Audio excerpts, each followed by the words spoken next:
In the heart of southern Africa, there is a special place.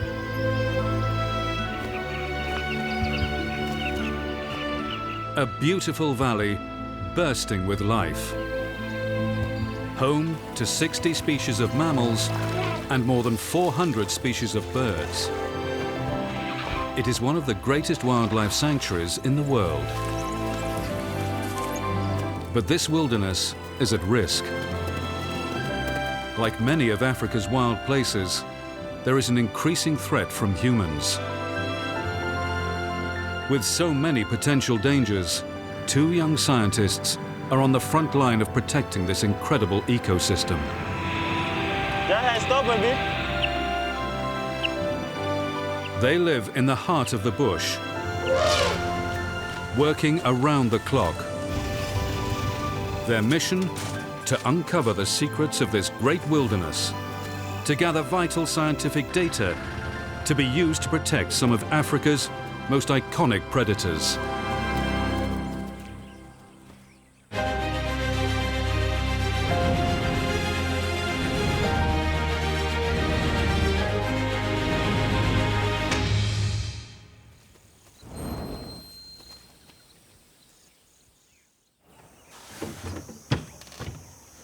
It's 6 a.m.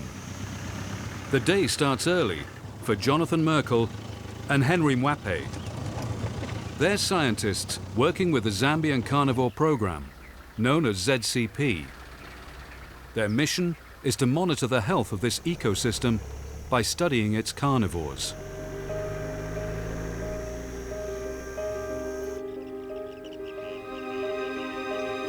ZCP's camp is on the banks of the Luangwa River, which borders the South Luangwa National Park. Their study area is in the heart of a vast wilderness, covering more than 70,000 square kilometers. A rich and diverse wildlife haven. Keeping track of so many different animals would be impossible, so Johnathan and Henry are focusing on an iconic species, which is the key to measuring the health of the whole ecosystem.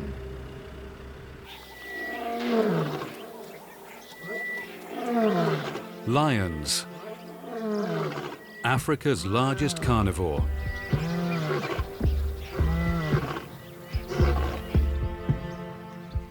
As apex predators now under threat, they are a crucial study species for the young scientists.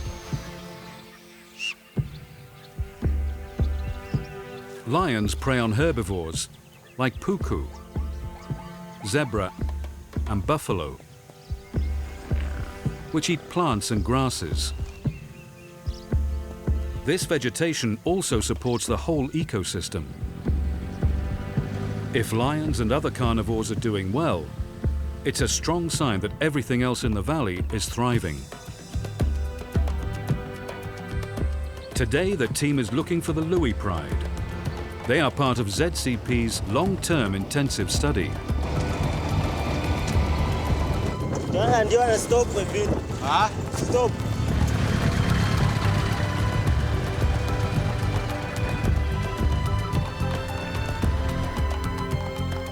A number of individual animals are fitted with radio collars. Each collar sends out a different signal. Got it? Yeah. Cool. Henry uses an antenna to pick up the beep made by a collar and therefore find the animal that they want to see. Right there, like 12:31. Okay? Yeah.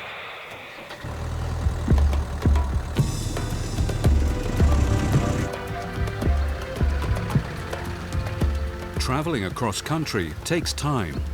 The ground is rough and bumpy and is not the easiest to drive on.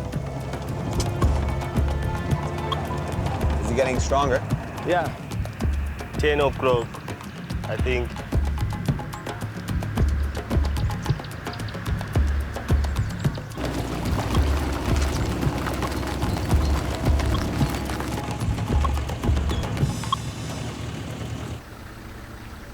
They arrive to find the Louis Pride doing what lions do best. Lions can spend up to 20 hours a day sleeping.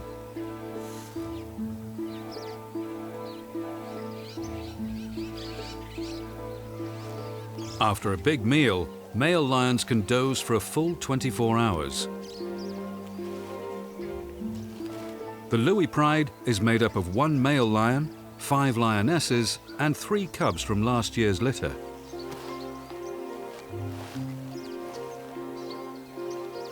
They're so habituated, so used to us that we can get quite close and still not alter their behavior. We, of course, keep our distance. We get a little bit closer to get some photos and make sure we can see, check for injuries, check on their status, and then usually we kind of pull back and let them behave normally and kind of interact with their environment as they normally would.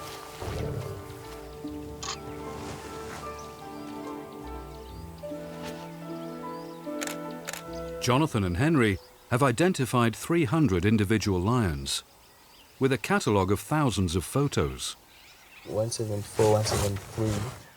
They recognize many just by memory. It's either 247 or 173. Scars or battle-torn ears help the team determine who's who. Also, every lion has a unique pattern of spots above the top line of whiskers. These whisker spots are as individual as our fingerprints, but are much easier to see. I think it's 580, 589. Yeah, because on the right side of the face, there's like these 3 whisker spots. Yeah, it's definitely her. Female, born 9th of March 2013.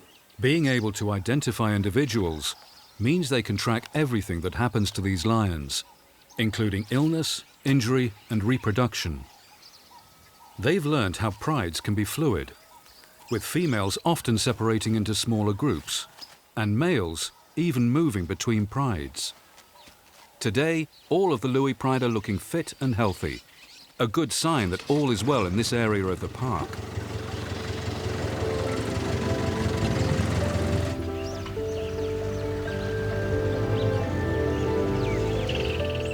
The team has identified 18 separate lion prides and tried to see them as often as they can.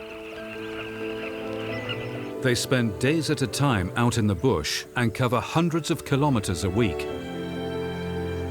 In Africa, lion numbers have nearly halved in the last 20 years, and 75% of their habitat has been lost in the last 50. The Luangwa Valley remains one of the few strongholds for lions in Africa, so it's critical that the team monitors them closely. Henry picks up the signal of another pride. The Nsefu Pride, some of the valley's most successful lions.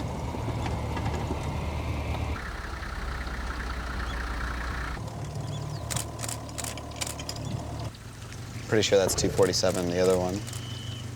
Yeah, that's 247. This female back here. ZCP scientists have been studying this pride for nearly 10 years. They have seen the cubs grow and have cubs of their own. Now, the pride has 6 healthy lionesses. It's the females who are often responsible for dinner, and as sunset approaches, this small hunting party looks ready for action.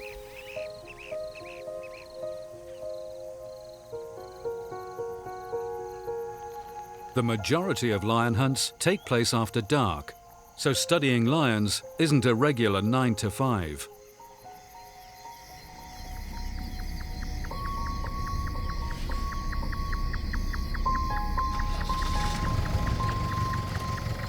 As night falls, the team decides to stay out.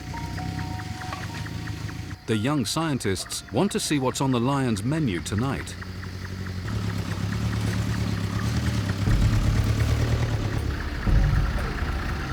Turning off the Jeep's headlights, Henry powers up a flashlight to reduce the disturbance to the animals.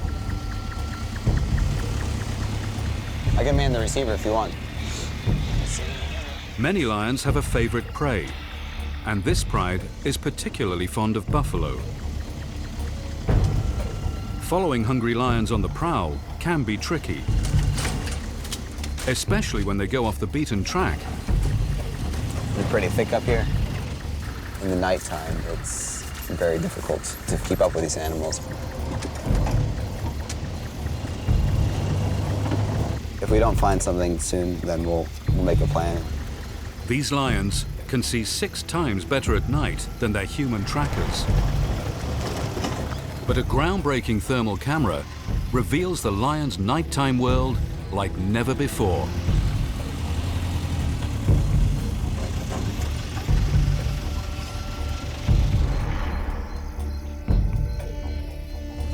Is that one of them?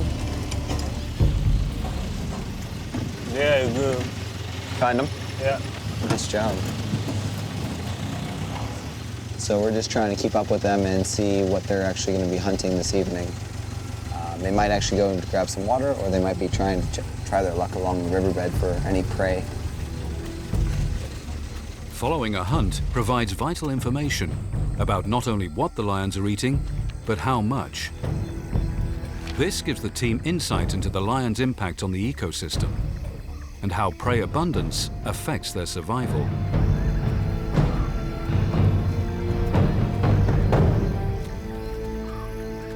Lions are opportunistic hunters and will target a range of prey.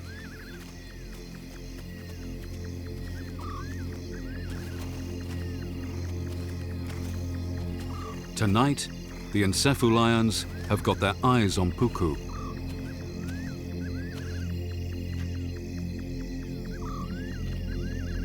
After dark, Puku can't see well.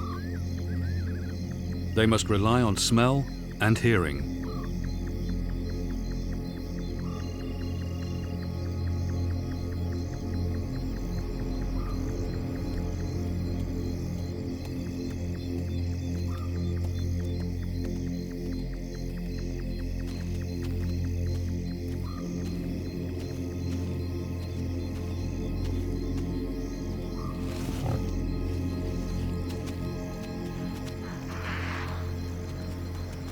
The Nsefu lions can't outrun the Puku.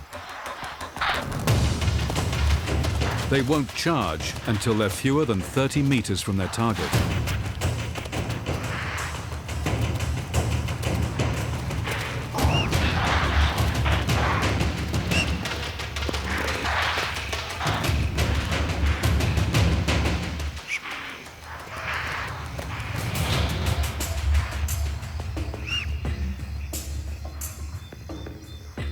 As a potential lion meal, it pays to be vigilant. Despite being Africa's largest carnivore, lions aren't the most successful hunters here in Luangwa. The Zambian carnivore program has noted that only around 3 out of 10 lion chases ends in a meal. It's been a long day. Time to head back to camp for some rest.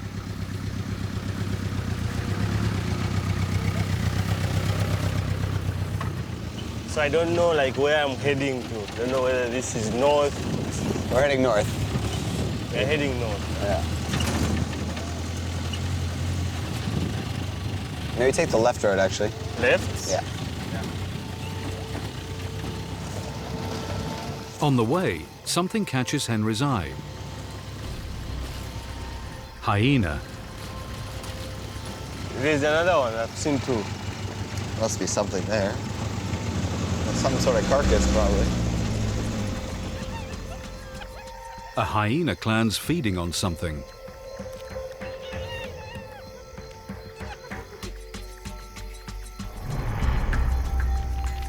Buffalo. It's likely this prize was scavenged from nearby lions.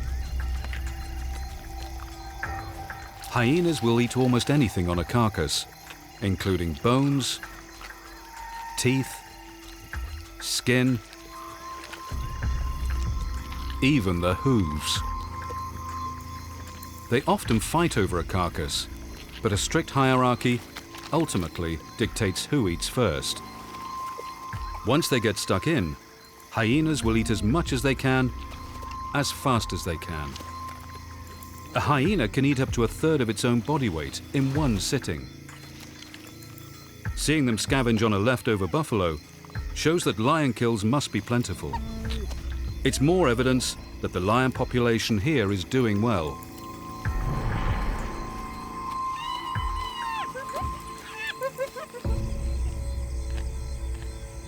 There's more to be learned by looking at the carcass itself, but the team doesn't want to disturb the hyenas, and it's too risky to get out of the vehicle at night. They'll have to come back. After an 18-hour day in the field, it's finally time for bed. Watch out for that log.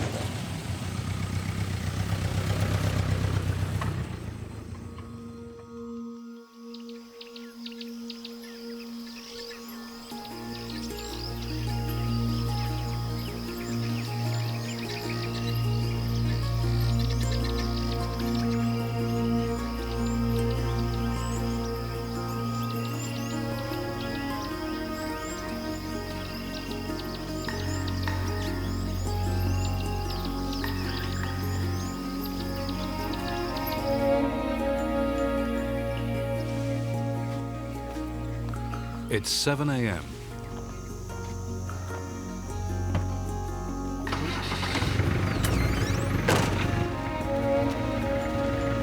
Living in the bush means that wildlife is often right on their doorstep.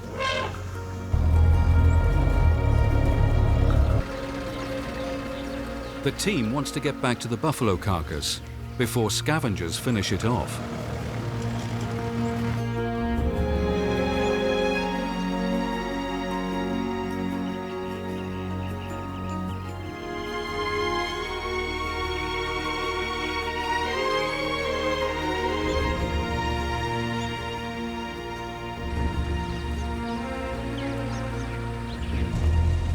As they get close, Johnathan spots another hyena.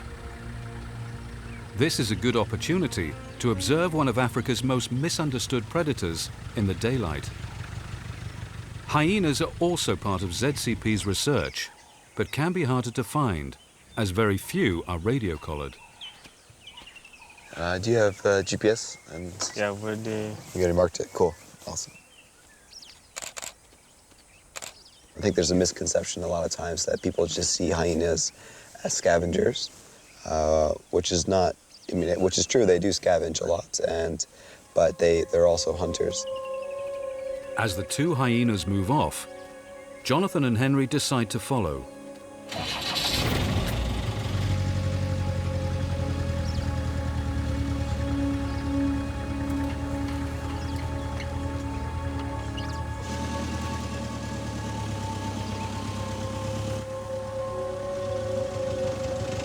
Must be something there.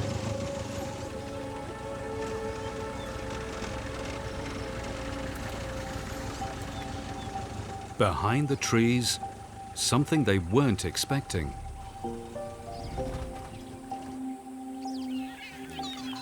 A hyena mum suckling a very young litter.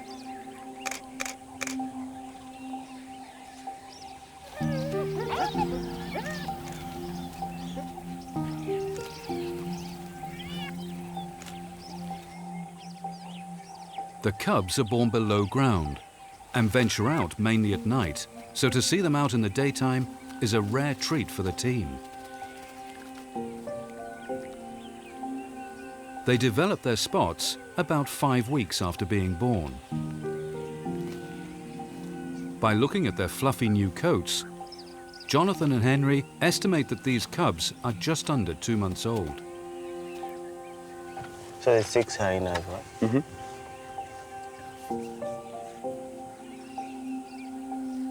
It seems to be a communal den, with 2 litters from 2 different mothers. These cubs won't leave the den and join the rest of the clan until they're about a year old. It's an exciting discovery.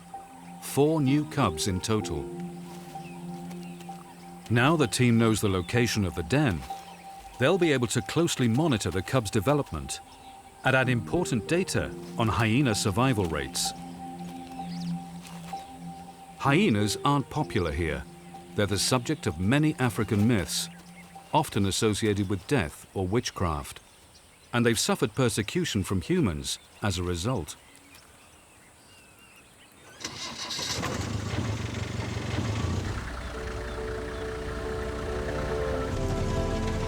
Johnathan and Henry leave the new family and return to the job at hand, the buffalo carcass.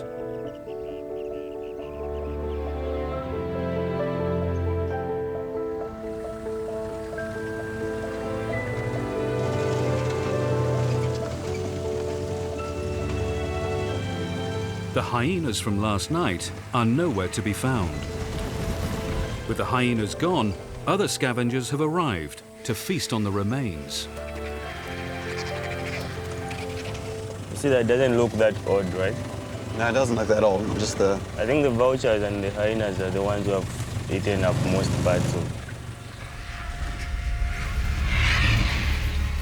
White-backed vultures are noisy eaters, calling out as they jostle for position.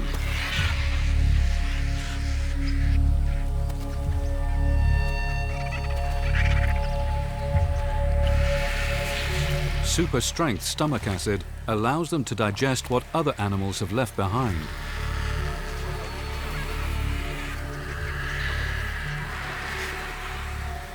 Their iconic bald head allows them to dive into the carcass without getting their feathers covered in rotting flesh. This many birds on a carcass is a great sign of a healthy ecosystem. The vultures are a cleanup crew and help to stop the spread of disease that rotting carcasses could cause. But the role of these natural recyclers comes at a cost. Herders sometimes poison carcasses, trying to kill scavenging lions and other predators that stray too close to their livestock.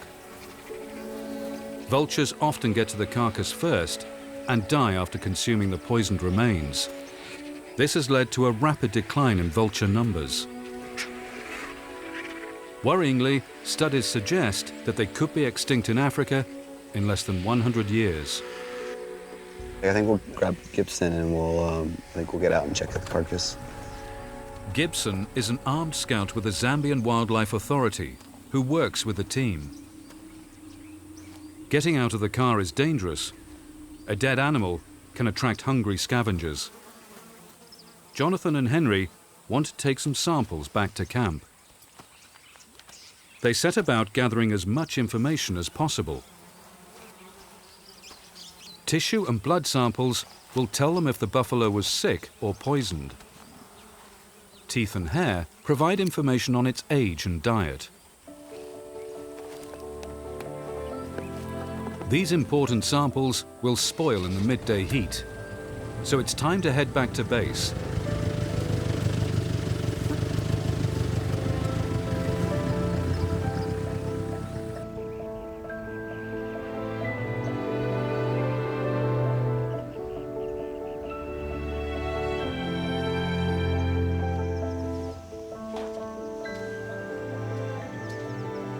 At their field laboratory, Johnathan puts the samples in the deep freeze, a vat of liquid nitrogen. And Henry feeds this valuable research into their detailed monthly record. These data from a single carcass feed into their long-term study of predators and prey, providing vital information to help protect the Luangwa Valley. In addition to direct observations, the carnivore team uses a variety of different study techniques. They've got remote cameras set around the valley in carefully chosen spots. They're hoping to gather images of one of their most secretive study subjects, the leopard.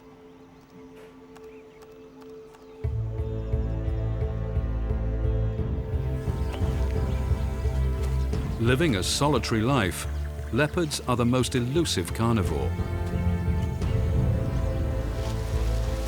They hide in the thickest vegetation and usually hunt under the cover of darkness. The Luangwa National Park is known as the Valley of the Leopard.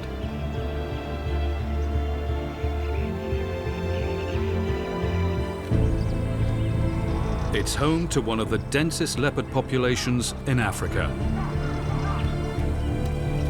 Johnathan and Henry have been able to identify a number of individuals and learn about where they roam. Like this one, 13-year-old Kamuti. She's unusually active during daylight hours and is often seen hunting in the heat of the day.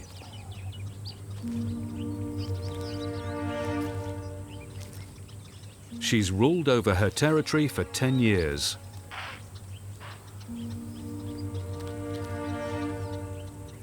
This experience has made her a very successful hunter.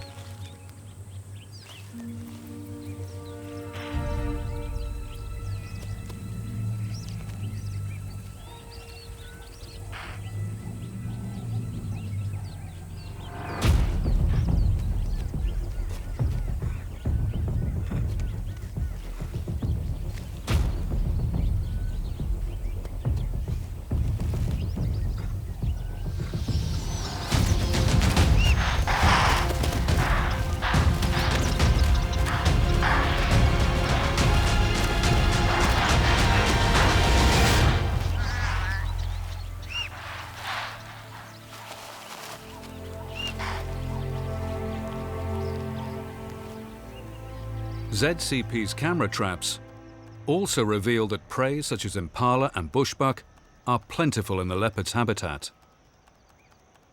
These data suggest that an unusual abundance of food may be the key to leopard success in the Luangwa Valley.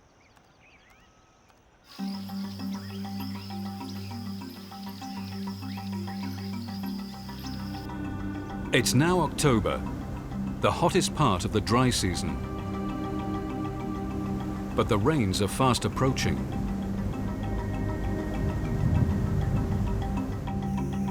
The ZCP scientists have vital data to collect and need to work fast before the rains arrive.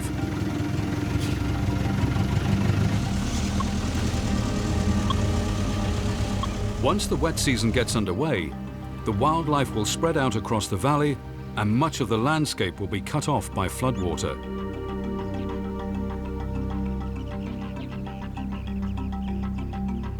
Vegetation becomes dense and impenetrable, and the ground muddy and undrivable.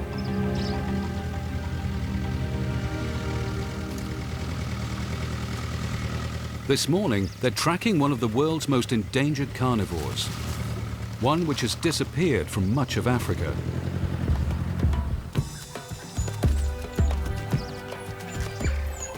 The wild dog.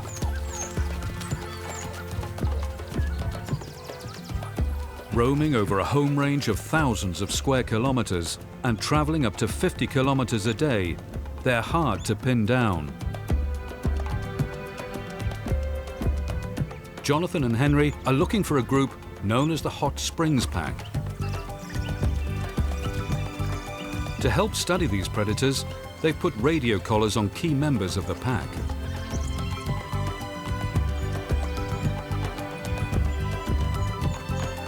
Today's aim is to collar one of the young dogs from last year's litter. It's likely that these dogs will leave the group during the wet season to find a new pack of their own. Johnathan and Henry are keen to gather data on what happens to them after they leave. Yeah, stop a bit. How strong is the sound? Not very strong, but it's a male dog I'm hearing right now, and I just want to try and see the direction using the H antenna. Okay, I think the road turns in a second, so. The pack has had 8 pups this year, but Johnathan and Henry don't know whether all the pups are still alive. So they are at 3 o'clock. Okay, good? Yeah, they're not too far. Is it pretty close? Yeah. Sounding louder, okay. I think we should go in. Go in? Yeah. Which way? Right there. 4 o'clock, straight. 12? Yeah? Eh.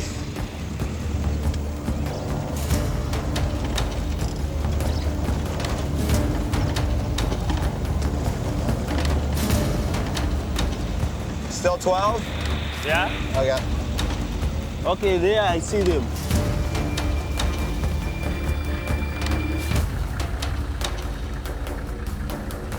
see him? Oh yeah, I see him right there at 1 o'clock. The pack's finishing a fresh impala kill.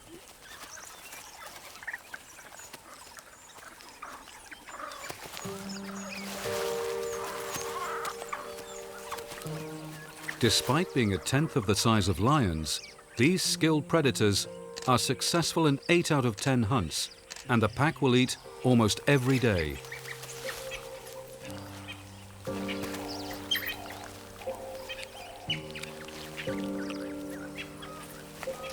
Unlike many carnivores, wild dogs don't scavenge and will only eat what they have killed.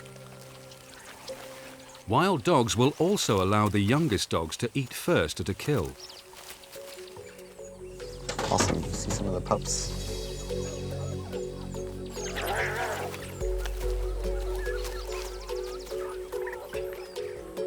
How many pups do you see?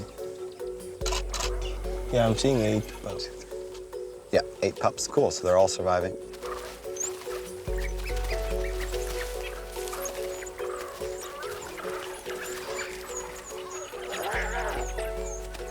There are fewer than 6,000 wild dogs left in southern Africa, so to see these pups doing well is a great moment. There's some yearlings here too. The team's research has shown that in their study area, wild dog numbers are on the up, and that's partly thanks to them. Yearling, yearling, yearling. The dogs can become entangled in snares set by humans, trying to catch bushmeat. ZCP's efforts to rescue the dogs and discourage local use of these traps is likely to have increased their survival rate. This is one of the only places in Africa to sustain such a healthy wild dog population. Oh, there's the alpha female. The pups won't stay with the Hot Springs pack forever. In wild dog society, both males and females leave their pack to find mates and join new groups of their own. These dogs will go well before they're 3 years old. Keeping track of them when they leave is a vital part of Johnathan and Henry's research. With the pack resting, it's a good opportunity to collar one of the young females. It's likely that she'll leave the group during the coming wet season. Johnathan calls in reinforcements. Mike Bravo, Juliet Mike. Mike Bravo, over. I just wanted to update you. We're just in Hot Springs right now, over. Awesome, that's great. Hot Springs pack, you're saying, over? Affirmative, over. Copy that. We'll go down and check them, over. Cool, just copied, stand by.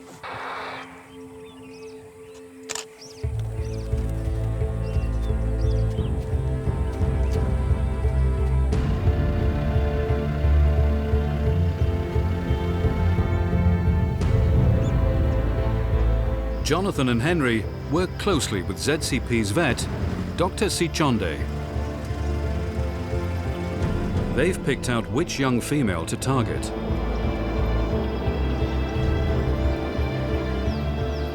The first challenge is to sedate her with an anesthetic dart.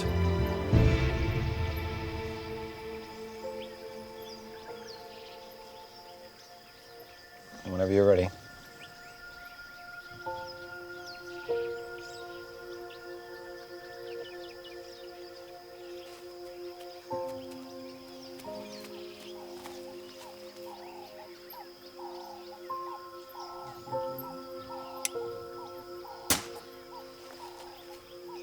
Okay, good.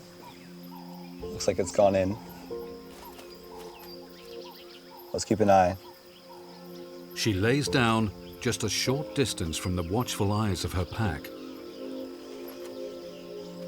See her just over there.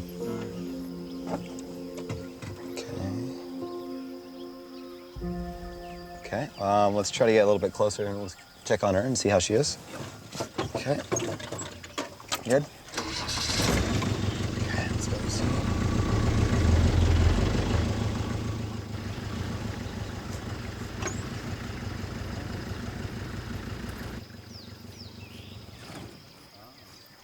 Johnathan only approaches when he's sure she's asleep. Dr. Sichonde covers her eyes to protect them from dust while they work.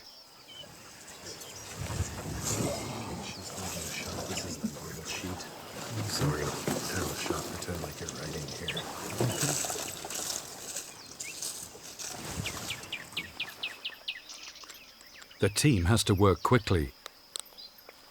The less time she's sedated, the better. I'll keep right down 4 respirations at 23 minutes.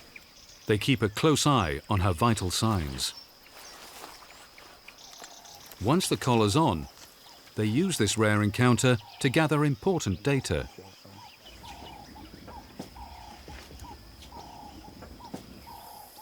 $36.4. 6.4. Okay, on 3. 1, 2, 3. Carnivores can't control their temperature when they're unconscious, so they keep her doused with water to keep her cool. This one. Where's it? Yeah.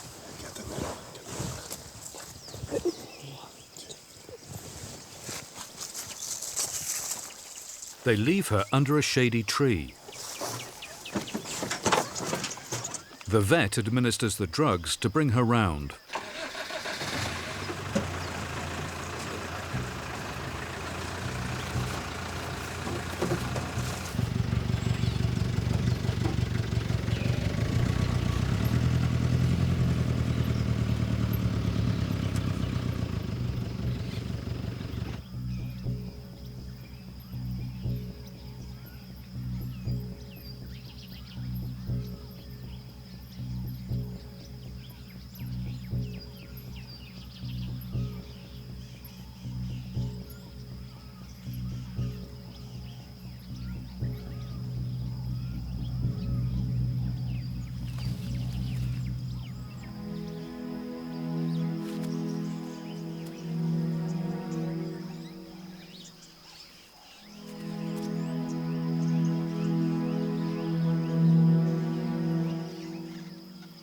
It doesn't take long before she's up and about.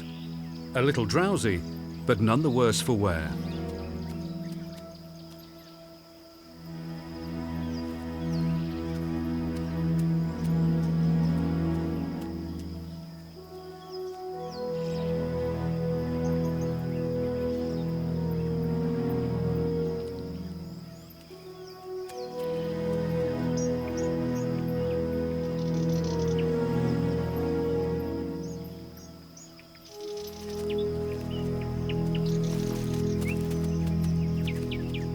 Satisfied that she's made a full recovery, the team heads back to base.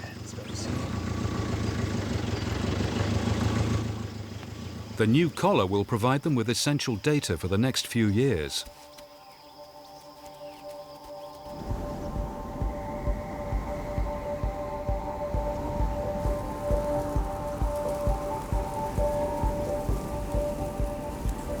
By mid-November, the skies are swollen with thunderclouds, but the ground is still parched. The team has one last task before the rain set in. They want to check in with the Nsefu lions.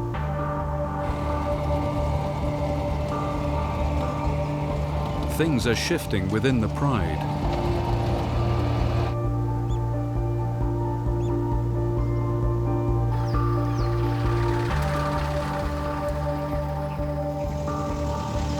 Going back a little bit and looking around. We're kind of keen to find the collared lioness from Nsefu Pride. We'd like to check up on her because she has some new cubs this year, and we want to see how she's doing and how the cubs are doing.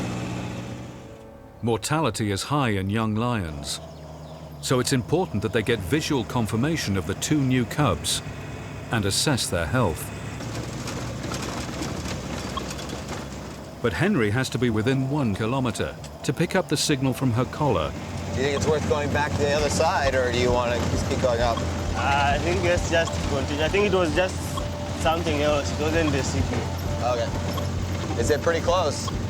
Yeah, they're not too far. Sounding louder, okay. Yeah.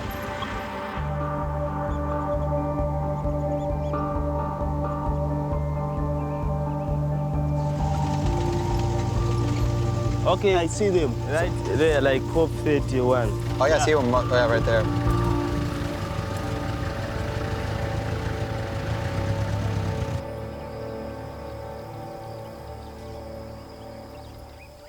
As they home in on her signal, they find some other members of the pride, lounging in the shade.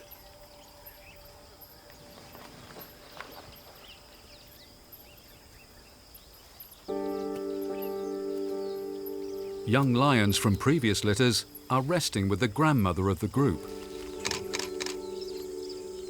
She's 13 years old, an exceptional age for a wild Luangwa lion.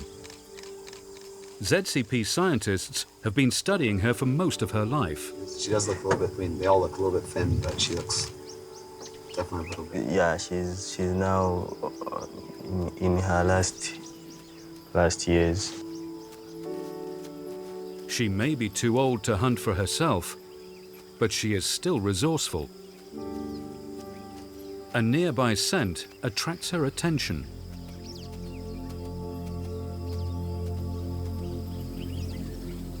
A leopard with a fresh impala kill.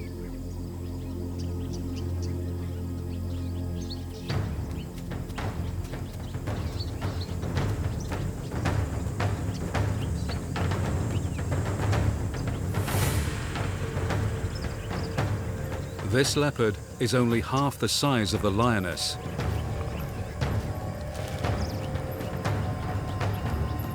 She doesn't want to risk a fight, even against a 13-year-old grandmother.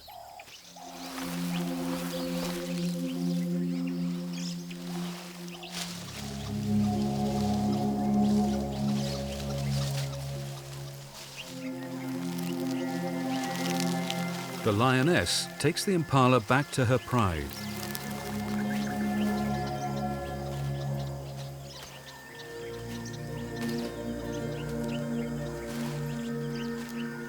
They gratefully tuck in.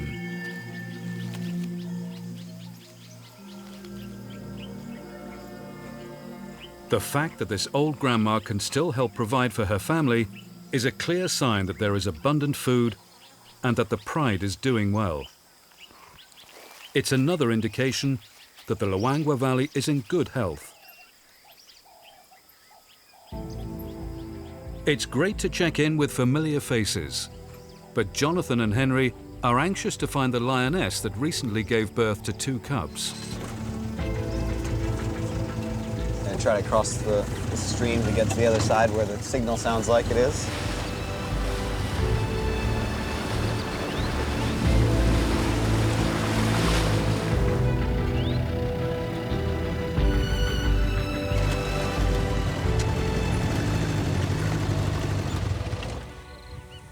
So the mother, I think, is somewhere. They find the collared mother, just a short distance from the rest of the pride.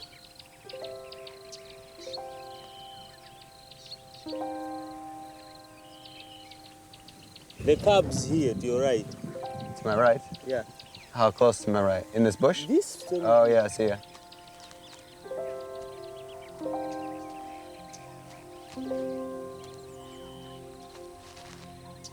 She looks very healthy, huh?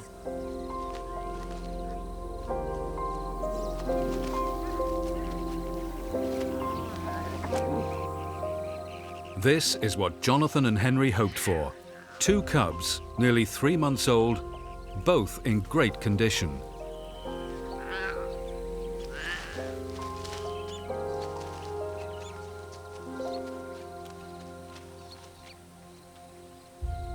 And there are some other new cubs to add to their list. Oh, there's a cub coming right to her. The collared female has been joined by her sister, who also has cubs even younger.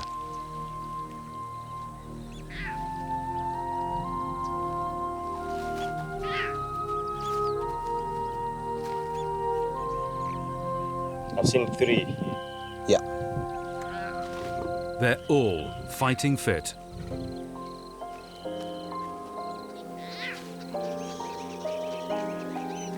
The 5 cubs are still suckling, but it's a bit of a scramble. Each lioness only has 4 teats, and the 5 cousins seem determined to suckle together.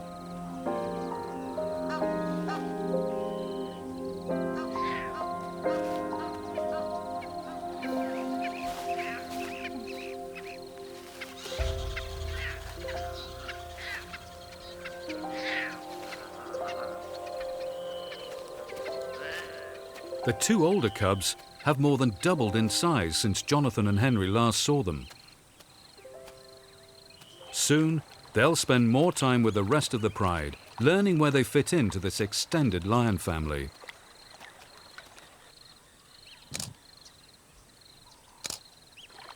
To see the cubs flourishing is great news for the Zambian carnivore team.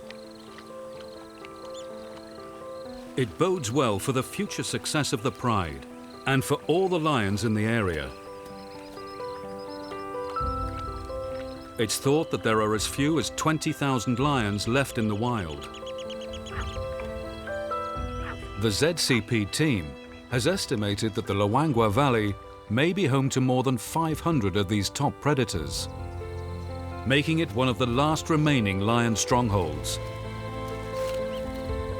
These cubs are an exciting and important addition to the population. Through the course of their lives, they will provide critical information to help preserve Luangwa's lions. As with every area of wilderness around the world, human encroachment will always be a threat here. But people are not just part of the problem. They can also be part of the solution.